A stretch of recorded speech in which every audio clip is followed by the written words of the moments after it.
Capítulo 13. Había entonces en la iglesia que estaba en Antioquía profetas y doctores, Bernabé y Simón el que se llamaba Níger, y Lucio Cireneo y Manaén, que había sido criado con Herodes el tetrarca, y Saulo. Ministrando pues éstos al Señor, y ayunando, dijo el Espíritu Santo: Apartadme a Bernabé y a Saulo para la obra para la cual los he llamado.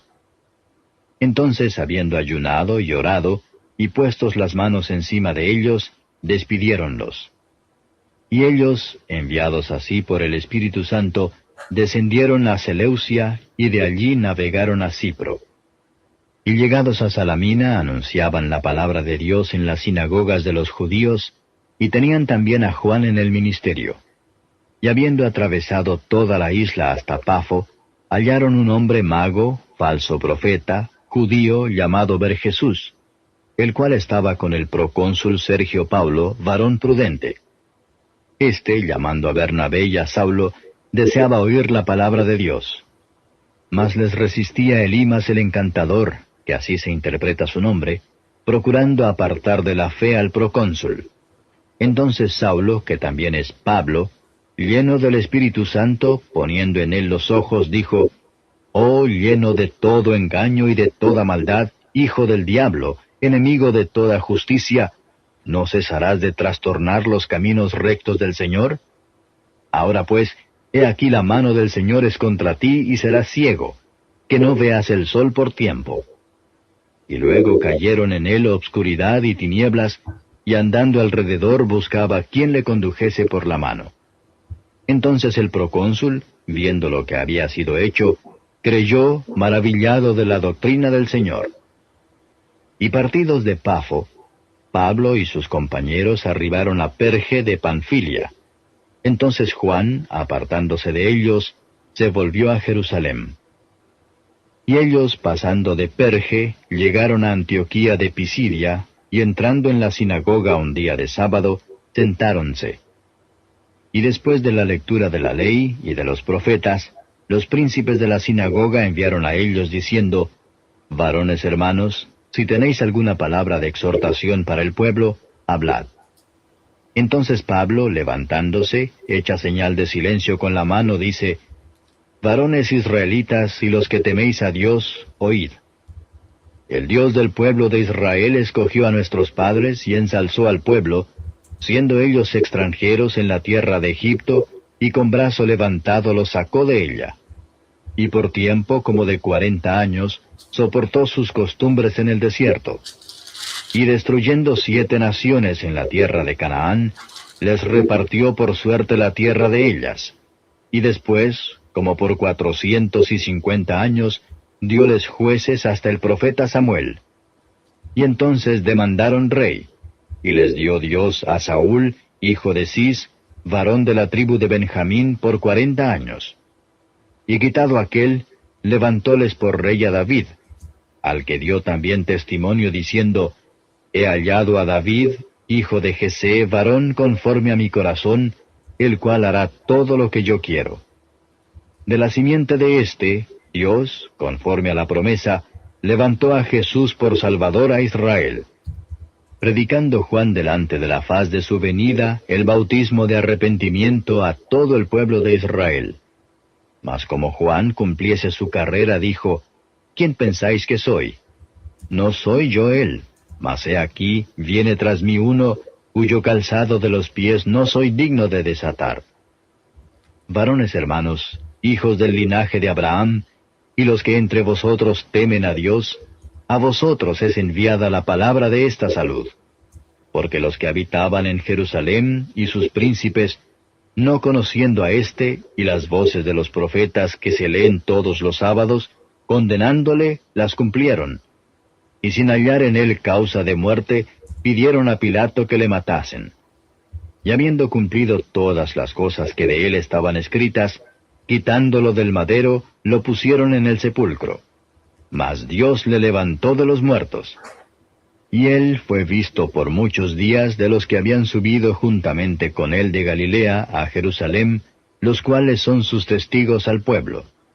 Y nosotros también os anunciamos el evangelio de aquella promesa que fue hecha a los padres, la cual Dios ha cumplido a los hijos de ellos, a nosotros, resucitando a Jesús, como también en el Salmo 2 está escrito, Mi hijo eres tú, yo te he engendrado hoy. Y que le levantó de los muertos para nunca más volver a corrupción, así lo dijo, Os daré las misericordias fieles de David. Por eso dice también en otro lugar, No permitirás que tu santo vea corrupción. Porque a la verdad David, habiendo servido en su edad a la voluntad de Dios, durmió y fue juntado con sus padres y vio corrupción. Mas aquel que Dios levantó, no vio corrupción. Séaos pues notorio, varones hermanos, que por éste os es anunciada remisión de pecados. Y de todo lo que por la ley de Moisés no pudisteis ser justificados, en éste es justificado todo aquel que creyere. Mirad pues que no venga sobre vosotros lo que está dicho en los profetas. Mirad, oh menospreciadores, y entonteceos y desvaneceos, porque yo obro una obra en vuestros días, obra que no creeréis, si alguien os la contare. Y saliendo ellos de la sinagoga de los judíos, los gentiles les rogaron que el sábado siguiente les hablasen estas palabras.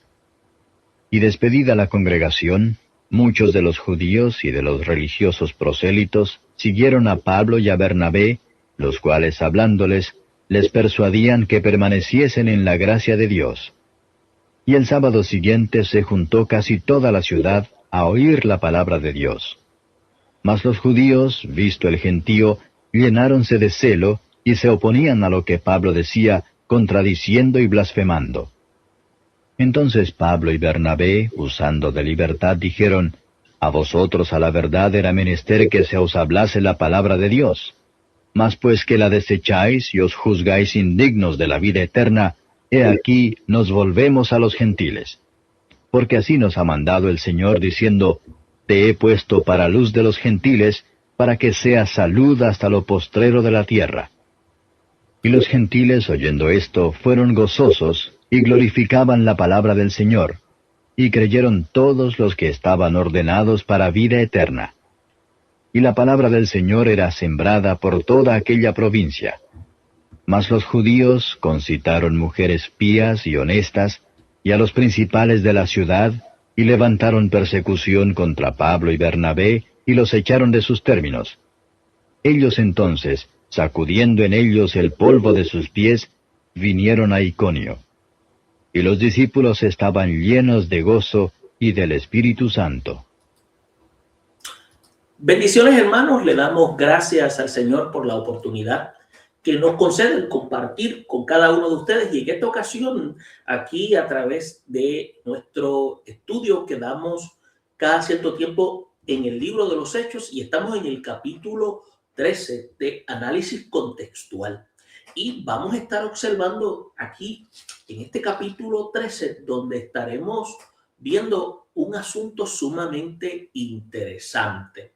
¿Y por qué lo decimos de esta manera? Porque aquí en el capítulo 13 hay una serie de aspectos importantes que debemos tomar en consideración, porque comienza el primer viaje misionero de nuestros hermanos Saulo y Bernabé.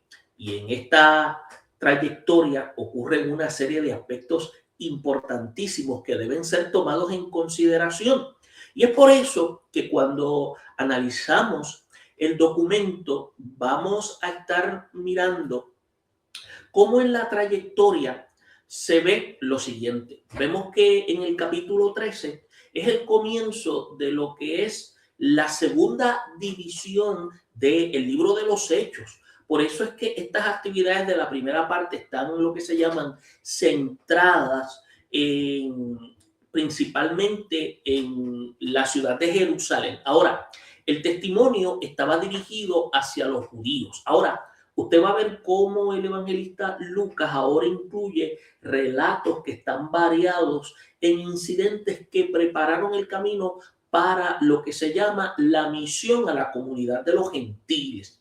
Y a medida que el evangelio se iba extendiendo en toda el área de Judea, de Siria y otras provincias romanas, los discípulos continúan intentando lo que se llama ganar a otros judíos, pero también el crecimiento más significativo era entre los paganos. Y poco a poco llegó a ser evidente que los cristianos no podían continuar su asociación en los cultos en la sinagoga.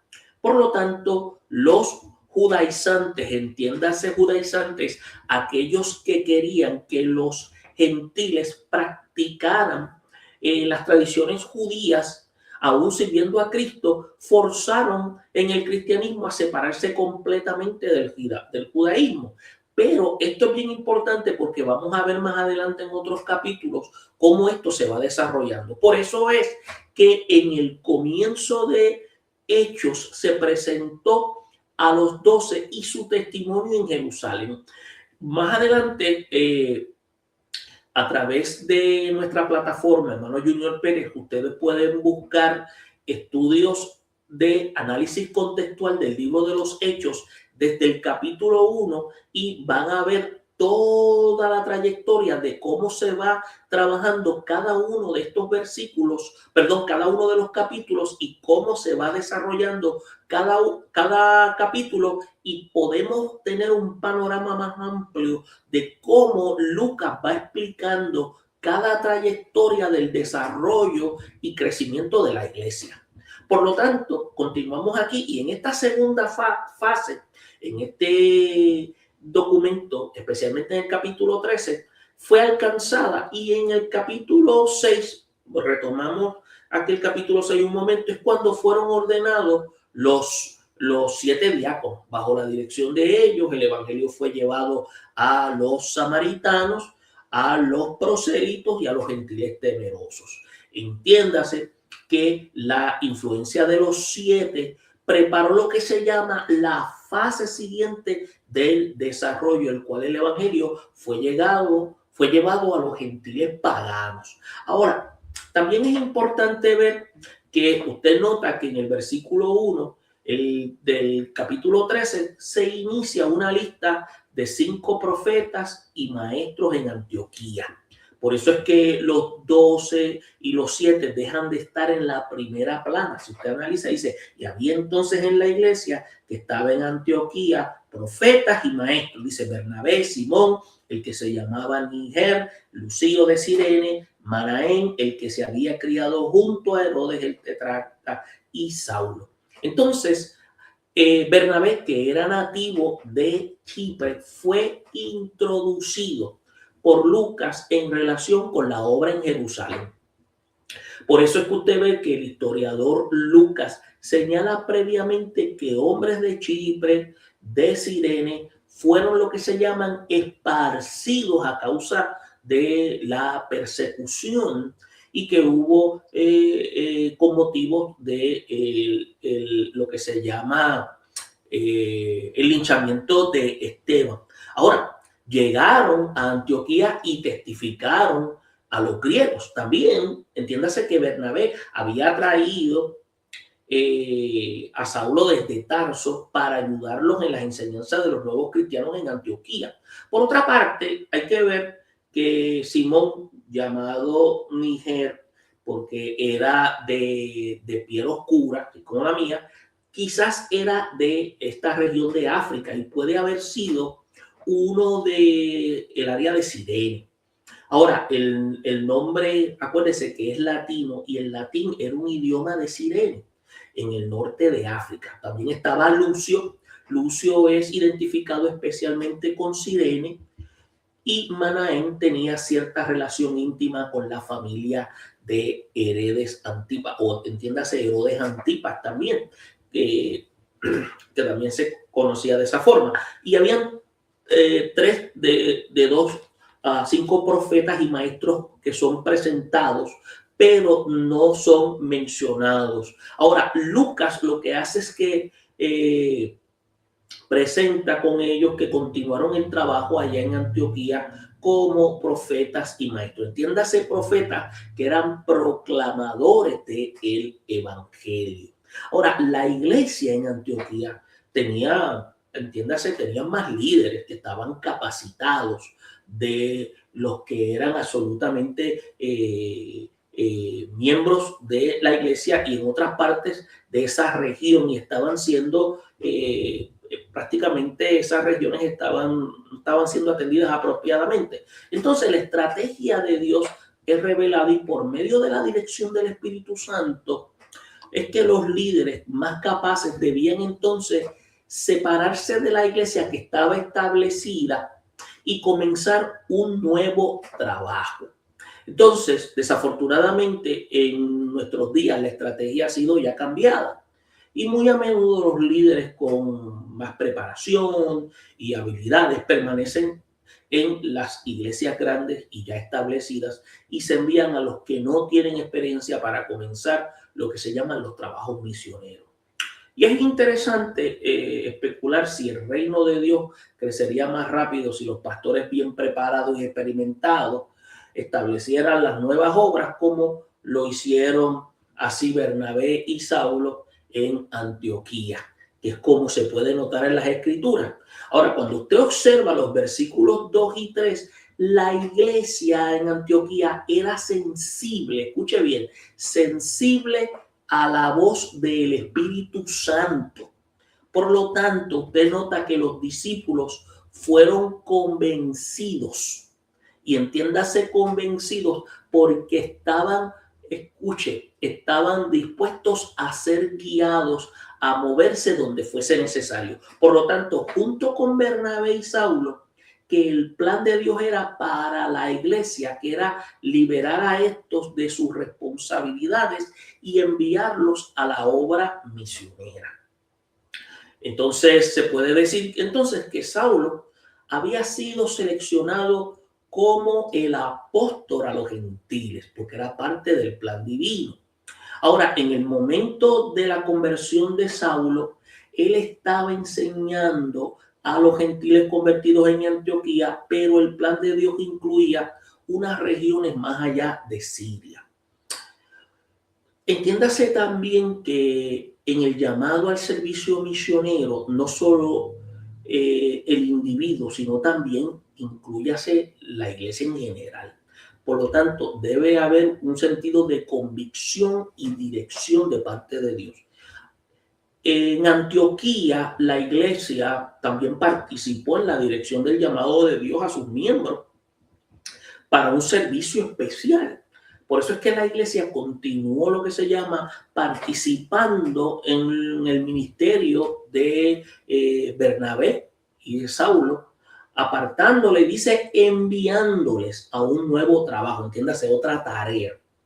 Algunos interpretaron esto como el antecedente, dice que les envió, como dice el versículo 3, se refiere a los profetas y maestros. Entonces, sin embargo, parece que es como más lógico que la iglesia sea el antecedente.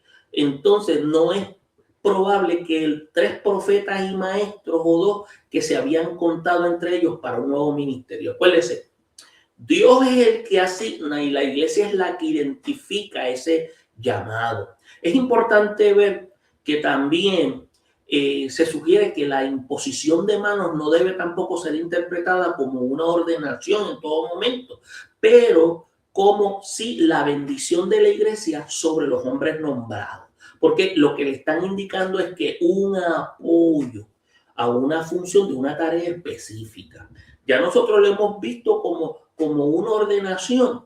Ahora, pero también hay que explicar la distinción entre ordenación y lo que es ordenamiento de hombres para funciones o tareas específicas. Porque acuérdense, la ordenación incluye las bendiciones de la iglesia, incluye las promesas de apoyar a los llamados al ministerio especial, la imposición de manos en las ceremonias judías, escuche, simbolizaba más bien un traspaso de los pecados del adorador arrepentido al animal que iba sacrificado. Esto suena más bien a estas ceremonias de expiación que pasaban en el Antiguo Testamento para liberar al pueblo de pecado. Entonces, ¿qué pasaba? En la ordenación, esto simboliza el cuerpo de la iglesia compartiendo su vida en el Espíritu Santo a través del ministerio especial de sus miembros que han sido ¿qué? Nombrados. Ahora, a través de esta ceremonia, la vida y el ministerio de la iglesia estaban ¿qué? Representados en el ministerio especial de Bernabé y de Saulo. Ahora, el Espíritu Santo, que estaba obrando a través de la iglesia y las vidas individuales de sus miembros, estableció lo que se llama la participación total del cuerpo mediante el ministerio de cada uno de sus miembros. Por eso es que se señala que el acto de la ordenación o la imposición de manos no capacitaba, en este caso a Bernabé o a Saulo, para la obra de lo que Dios lo había llamado, según algunos como lo interpretan, pero sí significaba que toda la iglesia expresó compañerismo y su reconocimiento del llamado divino para estas dos personas. O sea, lo que estamos queriendo indicar es que sí tenían el apoyo de la congregación. Por lo tanto, por eso es que cuando usted analiza los versículos 4 al 12, usted está notando algo interesante. Está viendo que después que la iglesia les había liberado de sus responsabilidades ahí en Antioquía para que pudieran seguir la dirección del Espíritu Santo, tanto Bernabé como Saulo partieron hacia Chipre y se embarcaron a la área de Seleucia, que era un puerto marítimo que estaba más o menos como dicen unos 25 kilómetros. Yo no soy bueno en determinar distancias en kilómetros, pero yo me imagino que eran como unas 10, unas 15 millas más o menos de distancia. Entonces, y viajaron después unos 200 kilómetros, 210 kilómetros, que vienen siendo ya un poquito más extensos. Estamos hablando de casi 120 millas y un poco más por mar. Luego ellos desembarcan en el área de Salamina. En el área de Salamina comenzaron entonces a predicar en las sinagogas de los judíos. Entonces Juan Marcos les acompaña en ese periodo y Lucas aquí describe algo como el término upretes, que generalmente que se traduce como ministros. Ese es el término que se utiliza. Por eso es que esa palabra era usada por los judíos para referirse a la escuela en la sinagoga que instruía en la escritura. Acuérdense que la sinagoga era un lugar que usaban los rabinos para enseñar. Entonces, la tarea de Juan Marcos aquí era la de instruir a los nuevos convertidos. Era como una sección de discipulado en el relato de la enseñanza y las actividades de Jesús. Entonces, dado que el Nuevo Testamento solo se podía producir, si podemos decirlo así, a mano y el material de escritura, acuérdense que en aquel tiempo eso era costoso, no habían libros así como lo hay ahora, y se disponía de muy pocos registros escritos de los dichos y actividades de Jesús. O sea, entonces quiere decir que lo que se sabía estaba mucho en la memoria de ellos y algunos comenzaron habían escrito. Más adelante aparece la Didache. Entonces, Marcos enseñó a los nuevos convertidos a memorizar palabras importantes de Cristo. Es importante ver que Lucas no hace mención de un grupo de cristianos en específico. Y puede ser que ya hubiera cristianos en la isla cuando tanto Bernabé como Saulo llegaron. También se indica que Lucas, cuando usted va al capítulo 11, que ya lo discutimos en nuestra plataforma de hermano Junior Pérez, puede notar en el versículo 19, algunos de los refugiados dicen que predicaron en la isla. Y Bernabé tuviera el deseo de ir a Chipre debido a que ese era su lugar donde él había nacido. Entonces parece ser que hubiera habido cristianos en el lugar y habría sido, porque acuérdense, habían judíos. Entonces Bernabé, Saulo y posiblemente querían compartir la posición de la iglesia de Antioquía en cuanto a recibir también a miembros gentiles. Entonces, después de haber viajado más o menos como unos 144 kilómetros a través de la isla hasta llegar a lo que se conocía como Pafos, que era la capital, Bernabé y Saulo conocieron al procónsul romano que se llamaba Sergio Paulo. Entonces, él, el cual los invitó a que le predicaran la palabra. Y usted nota que de inmediato se les opuso un tal Jesús, que era el consejero espiritual de Sergio Paulo. Entonces, acuérdense, Jesús significa el hijo de Jesús o el hijo de Josué. Lucas aquí lo describe, escuche bien, lo describe como un falso profeta y un mago judío. Este se opone a Bernabé y a Saulo debido a su temor de perder la posición con el procónsul. Por eso es que trató de desacreditar el mensaje de los apóstoles y alejar de la fe al procónsul. Por eso es que usted va a notar que cuando estamos haciendo lectura y usted va evaluando, el Espíritu Santo había dirigido a Bernabé y a Saulo al área de Chipre, y su presencia era suficiente para llenar la necesidad del momento. Por eso es que entonces dice la Escritura que Saulo, lleno del Espíritu Santo, dijo: oh, lleno de todo engaño y de toda maldad. O sea, pudo discernir mediante el Espíritu Santo toda la intencionalidad que había a través de este Jesús. Entonces, y le dijo: hijo del diablo, enemigo de toda injusticia. Entonces, no cesarás de trastornar los caminos rectos del Señor. Le hace una pregunta en el versículo 10. Entonces, ¿qué sucede? El falso profeta queda ciego, y este incidente recuerda la experiencia de Saulo en su camino a Damasco, porque se había también convertido como una especie de lo que se llama de una piedra de tropiezo para el evangelio. Entonces, vemos cómo Lucas está afirmando que Sergio Paulo aquí creyó, pero es imposible saber si se convirtió o no.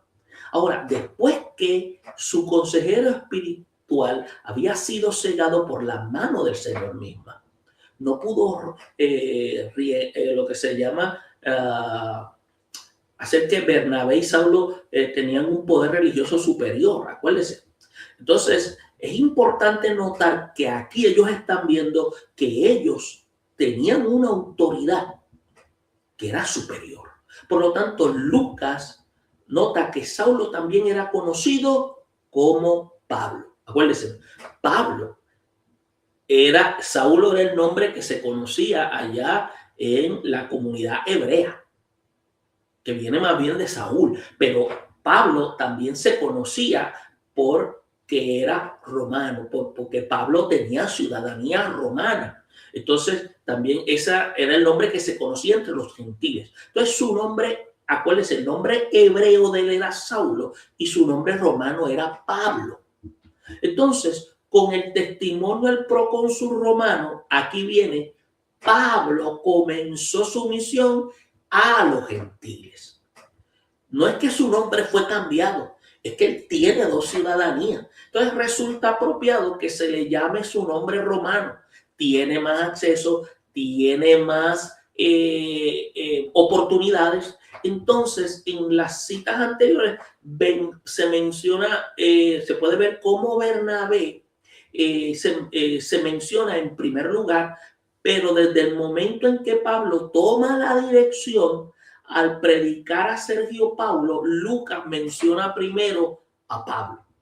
Lo indica que se convirtió en el líder del grupo. No es que está ahora poniendo a Bernabé en un segundo lugar, es porque está queriendo dejar saber lo siguiente, que el propósito de Dios se está cumpliendo en la vida de los gentiles y está ahora dejando ver cómo Dios está obrando a través del ministerio de Pablo. Es importante que entendamos estos factores cuando trabajamos el documento del libro de los Hechos.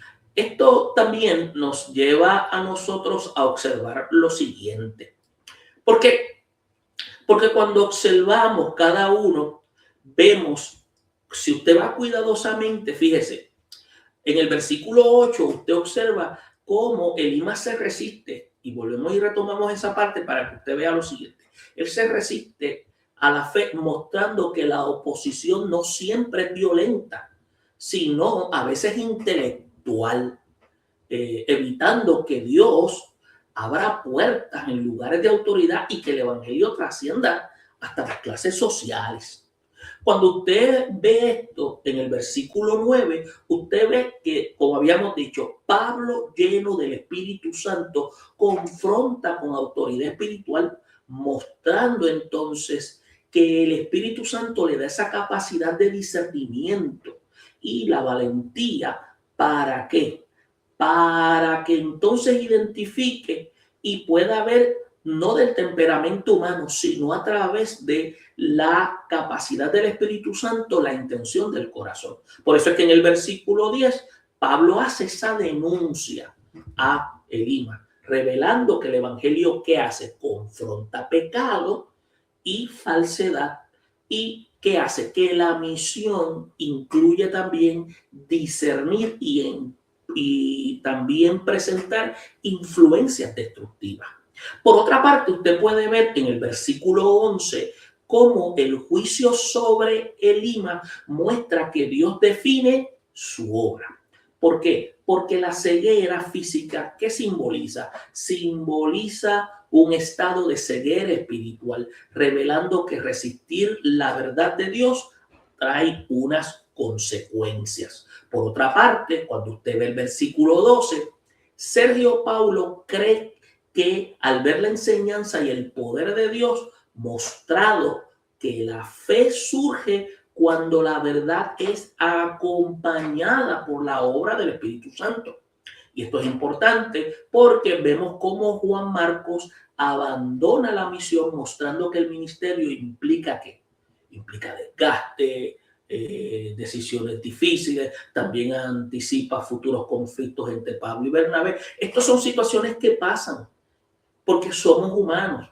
Y a veces estas situaciones más adelante, a veces nos llevan a veces a reunirnos nuevamente. Por eso es que en el versículo 14, Pablo continúa su camino hacia Antioquía de Pisidia y mostrando lo que se llama una perseverancia, pasando a lo que se llama deserciones. Entonces hay una estrategia que sigue siendo comenzar, como habíamos dicho, en las sinagogas, honrando la historia redentiva. Acuérdense que Pablo, cada vez que llegaba a un lugar, él trataba primeramente ir a la sinagoga, porque él primero iba a la comunidad de los judíos, los hebreos, y luego de eso él trataba de llevar el mensaje de Cristo y luego iba a la comunidad gentil.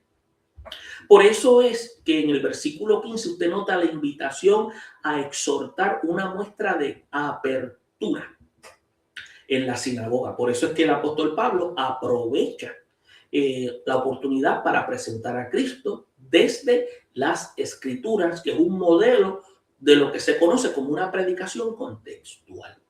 En el versículo 16, cuando usted observa, usted ve que Pablo inicia su ponencia, su sermón, apelando a la historia de Israel, mostrando lo que se llama una sensibilidad cultural y una conexión con la identidad del oyente. Por eso es que Dios, en el versículo 17, constituye ser el protagonista de la historia de Israel. Y siendo así, ¿qué hace? Él engrandeció, él liberó y trajo la salvación, que es una iniciativa divina de parte de él, y no es un mérito humano. Y eso lo hace claro en el versículo 17. Cuando usted observa el versículo 18, viene y dice que Dios que soportó al pueblo en el desierto, revelando paciencia divina y gracia continua pese a la rebeldía humana. Mire lo que dice el 19, mire. En el 19 dice, y habiendo destruido 7 naciones en la tierra de Canaán, les dio herencia en su territorio. Entonces, ¿qué sucede? Vemos que en la conquista de Canaán muestra juicio, misericordia simultáneo, y Dios cumple promesas y establece pueblo en su tierra. Y en el 18 viene y dice, y por un tiempo como de 40 años los soportó en el desierto, lo que estábamos mencionando anteriormente. En el versículo 20 usted nota algo interesante. Nota que los jueces revelan lo que se llama el gobierno divino, porque en tiempos de las crisis Dios sostuvo a su pueblo incluso cuando no había una estructura estable, una especie de gobierno teocrático a través de los jueces. En el versículo 21 de ese capítulo 13 usted está observando cómo Israel comienza a pedir un rey, mostrando una tendencia humana a confiar en estructuras visibles. Esto está demostrando un estado de decadencia espiritual, ya que estaba viviendo en una espiral descendente de su condición espiritual. Entonces Dios concede, pero a la misma vez va disciplinando. Quiere decir que en ese periodo de los jueces ya se estaba preparando para entrar en una monarquía que no iba a ser nada buena. Por eso es que cuando usted observa el versículo 22 de ese capítulo 13, usted ve que David es presentado como un hombre conforme al corazón de Dios. No era perfecto, pero dentro de la relación con Dios mostraba funcionalidad. Estaba anticipando que al Mesías que cumpliría perfectamente la voluntad divina. En el versículo 23, usted va a ver que Jesús es el cumplimiento de esa promesa davídica. Y la historia converge en Cristo como el Mesías Salvador. En el versículo 24, la persona de Juan el Bautista, el que prepara el camino, precursor, mostrando lo que se conoce como la continuidad, esa continuidad profética y la transición entre Antiguo y Nuevo Testamento o Nuevo Pacto. Entonces, o Nuevo Pacto, Antiguo y Nuevo Pacto, perdón. Entonces, en el versículo 25, Juan reconoce su rol limitado. ¿Y cuál es el rol limitado? Entonces, viene que él tiene entonces hasta un nivel. Entonces, él empieza a menguar y empieza a exaltar la figura del Mesías. Entonces, ahí se ve la humildad como un elemento esencial en la función ministerial. Vea el versículo 26, donde el mensaje de salvación es tanto para quién, para judíos como para la comunidad gentil, que son entonces parte del plan de Dios, que esto muestra lo que se llama universalidad y parte del plan de Dios para salvación. En el versículo 27, usted va a ver que tanto líderes en Jerusalén no reconocieron a Jesús como el Mesías, cumpliendo sin saberlo la Escritura. La ignorancia humana no frustró el plan divino. Y en el versículo 28 usted ve que aunque inocente, Jesús fue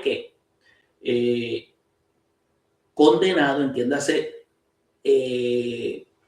mostrando el pueblo mostrando su justicia humana, cumpliendo el propósito de redentor. O sea, en otras palabras, a un inocente se le encuentra culpable y ahí se lleva a cabo esa expiación perfecta para que hoy nosotros pudiéramos ser justificados a través de la persona de Cristo. En el versículo 29 se puede ver que la sepultura de Jesús confirma su muerte real y la redención no constituye ser algo simbólico, sino algo de carácter histórico. En el versículo 30 se resucita, Dios lo resucita a la persona de Jesús, donde se convierte en la base y fundamento del evangelio. Y la resurrección valida la identidad y la obra de Cristo. Y en el versículo 31, los testigos oculares confirman la resurrección del Mesías, mostrando que la fe cristiana se basa en hechos que son verificables y la misma arqueología lo comprueba. Ahora, por otra parte, vemos que el evangelio es el cumplimiento de promesas antiguas y que Dios es fiel en su palabra, como en el versículo 33 se puede notar, o mejor dicho, sí, la resurrección confirma a Jesús como el Hijo de Dios, como también lo indica el Salmo 2, que se cumple en el versículo 34. No podemos tampoco pasar por alto las misericordias prometidas a David, que se cumplen en la persona del Mesías resucitado, quien reina de manera eterna. Por eso es que vemos todo este cumplimiento ya llevado a cabo después de la obra de la resurrección de Cristo. En el versículo 35 del capítulo 13 se puede observar algo interesante. Es lo que se anticipó en el Salmo 16, que el santo no vería corrupción, porque Jesús cumplió esta profecía. Y aquí vemos entonces cómo dice el 36. Vamos a leer. Dice: porque a la verdad David, habiendo servido a su propia generación, según la voluntad de Dios, durmió y fue reunido con sus padres y vio corrupción. Entonces vemos que David murió, él vio corrupción, mostrando que el Salmo no se refería a él, sino que se refería a la persona del Mesías. En el versículo 38 dice que el perdón de pecados se ofrece por medio de la persona de Cristo, mostrando entonces que la ley no puede justificar plenamente. Entiéndase, la ley lo que serviera como un espejo para mostrar culpabilidad, pero no podía hacer una limpieza de la conciencia del ser. Por lo tanto, era necesario un ser puro, y esa era la persona de Cristo. En el versículo 40 vemos la advertencia de Pablo contra el rechazo, mostrando que la incredulidad trae juicio. Y hay algo que aclarar: incredulidad no era que no creían, era que ellos, creyendo, asumieron un corazón hostil de rechazo a la obra redentora. Y ahí es donde estaba el problema. Entonces vemos en el versículo 41 que se hace una citación al profeta Habacuc, donde se muestra que Dios actuó sobrenaturalmente, aun cuando el hombre no lo podía comprender.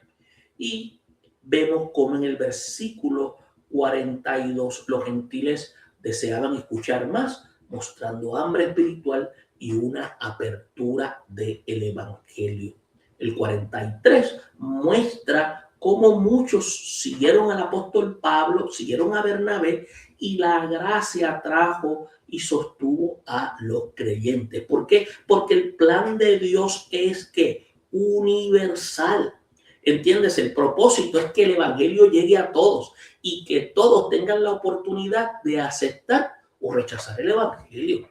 Ahora, el propósito de Dios es que todos sean salvos, pero la decisión está en nosotros. Ahora, es importante ver cómo en el 45 tanto los judíos reaccionaron con envidia, mostrando que la oposición puede seguir por motivos humanos y no con motivos teológicos. Por eso, cuando vemos lo que Pablo habla en el 46, Pablo hace una declaración donde que el evangelio se dirige ahora a los gentiles, mostrando lo que se llama que la expansión divina ante el rechazo. Por eso entonces, ¿qué sucede?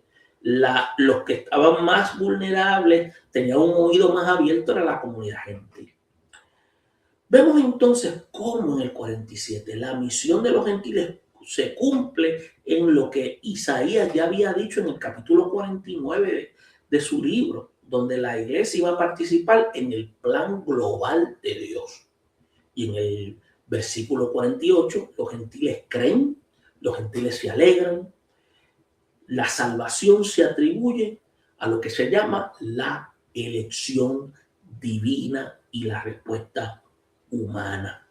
Por lo tanto, ese versículo 49 de este capítulo 13 está diciendo algo importante. La palabra lo que hace es que se difunde por toda la región, que era el mundo de aquel tiempo, mostrando que un poder expansivo. Entonces, ¿qué sucede? Cuando usted observa el versículo 50, esa exposición hacía que se movilizara la persecución. También mostraba que el evangelio provocara conflicto donde había resistencia espiritual. Eso era lo que provocaba el poder de la verdad del evangelio. Por eso es que en el versículo 51 se sacudían el polvo, que simbolizaba que sacudir el polvo simbolizaba juicio y separación. Como también esto era que los misioneros seguían adelante sin ningún tipo de resentimiento. Eso es lo que simboliza sacudir polvo. Ahora, en el versículo 52, los discípulos dicen que permanecen llenos de gozo y Espíritu Santo. Gozo aquí no era que están riendo, era que estaban con esperanza. Entonces mostraban que la oposición no apaga el propósito de Dios, entiéndase, la obra divina. ¿Qué podemos ver en el versículo entonces 50 en este versículo 52? Que los discípulos, aunque se permanecieron, podemos ver algo importante en todo esto. Podemos observar que este capítulo está revelando que el patrón misionero, hay un envío espiritual, hay una predicación que es de acuerdo al patrón, al orden divino, valga la redundancia, que la oposición sigue siendo inevitable, la expansión es soberana y la esperanza, entiendas, el gozo es continuo, y la misión es obra del Espíritu y participación obediente de la iglesia. Y cuando usted ve el punto focal, es que Dios es el que impulsa la misión mundial mediante la persona del Espíritu Santo. Por eso es que usted nota que se envía a Pablo, Bernabé, para la proclamación que Jesús constituye ser el cumplimiento de las promesas, ofreciendo salvación tanto a judíos como a gentiles, a pesar de la oposición. ¿Cómo podríamos nosotros ver e interpretar el capítulo? Pues fíjese, enseña que la misión cristiana nace del Espíritu y se fundamenta en las Escrituras. Y se centra en la persona de Cristo resucitado y se dirige a todas las naciones. Por lo tanto, el rechazo de algunos no detiene el avance del Evangelio, porque Dios es el que abre puertas donde Él quiere. Y la iglesia participa activamente enviando, apoyando, perseverando en medio de la oposición. ¿Cómo nosotros hoy lo vemos como un término para aplicarlo a nuestra vida? Dios, a través de la misión, comienza en la adoración y la búsqueda del Espíritu Santo en nuestra vida, porque ya el Espíritu Santo mora en nuestra vida. Tenemos que entonces ser obedientes a ese llamado que ya ha sido dado a la iglesia. Dios llama a personas comunes para tareas extraordinarias, o sea, personas ordinarias para funciones extraordinarias. Por eso es que la oposición no es la señal del fracaso, es parte del camino. La predicación debe conectar la escritura, la historia, y debe conectar a Cristo. La iglesia debe continuar, escuche bien, enviando, apoyando, sosteniendo a misioneros. Y la salvación es para todos. y nadie está fuera del alcance de la gracia. Esto no es universalismo. Estamos diciendo que la salvación es para todos, pero escuche bien, la salvación es soberanía de Dios, pero es decisión de los hombres.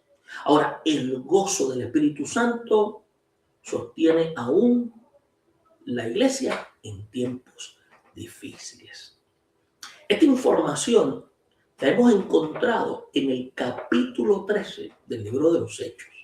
Si quieres saber un poco más, continúe en búsqueda y visítenos en nuestra página del hermano Junior Pérez Cruz en nuestra plataforma. Y usted puede verla en YouTube y puede ver cada uno de los capítulos que los hemos trabajado en análisis contextual. Esperamos que esta información sea de ayuda y que sobre todo pueda ser de bendición a cada uno de ustedes. Nos veremos en la otra próxima sección. Estaremos hablando del capítulo 14 de Pablo y Bernabé en Iconio. Bendiciones.